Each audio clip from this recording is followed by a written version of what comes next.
Les premiers Shabbatot, la choule était pleine. Et au bout de quelques semaines, je me suis dit, il faut prévoir la fête de Sukkot. J'ai écrit au Rabbi et j'ai demandé une bracha au Rabbi, que le Rabbi m'aide à trouver une solution pour la fête de Sukkot.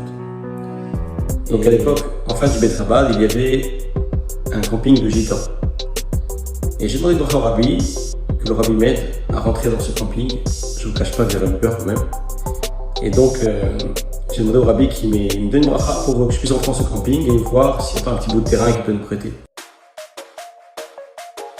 Le lendemain matin, il y avait une grande chaîne. J'ai appelé quelques personnes. On m'a dit qu'est-ce que vous voulez. J'avais un peu mon cœur qui battait parce que rentrer dans un camp de gitans, c'est un peu compliqué. La semaine d'après, je suis revenu et je rentre. Donc déjà, j'ai un peu peur parce qu'il faut passer entre les cabanes. Je ne savais pas où j'allais. Donc j'avance un petit peu et il me présente au patron, monsieur Alexandre Manès. J'ai parlé avec lui 2 heures. On a eu un échange très très positif.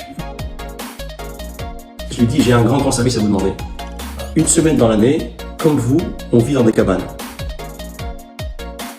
On a besoin absolument de votre aide. J'ai besoin en fait d'une partie du terrain pour construire une cabane, une cabane en plein milieu du terrain. Là, il m'a répondu quelque chose d'extraordinaire. Monsieur le rabbin, tout le terrain est à vous. Si vous voulez, faites 3, 4, 5 cabanes, prenez tout pour vous. Et je lui dis, ah bon, tout le terrain? Il dit oui, tout le terrain est à vous. Vous êtes quelqu'un de bien et j'ai envie de vous faire plaisir. 3 ans plus tard, les Tziganes ont déménagé à Porte-Maillot.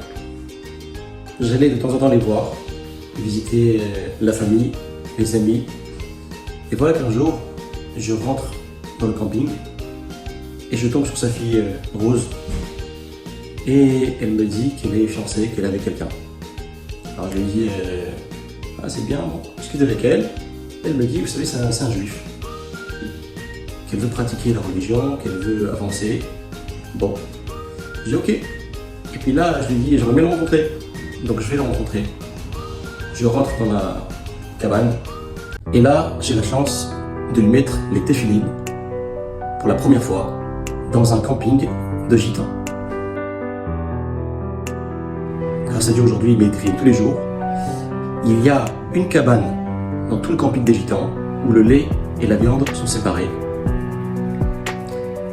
Et peut-être tout ce chemin pour mettre des téfilines à un juif, pour permettre à un juif d'évoluer dans Torah Mitzvot.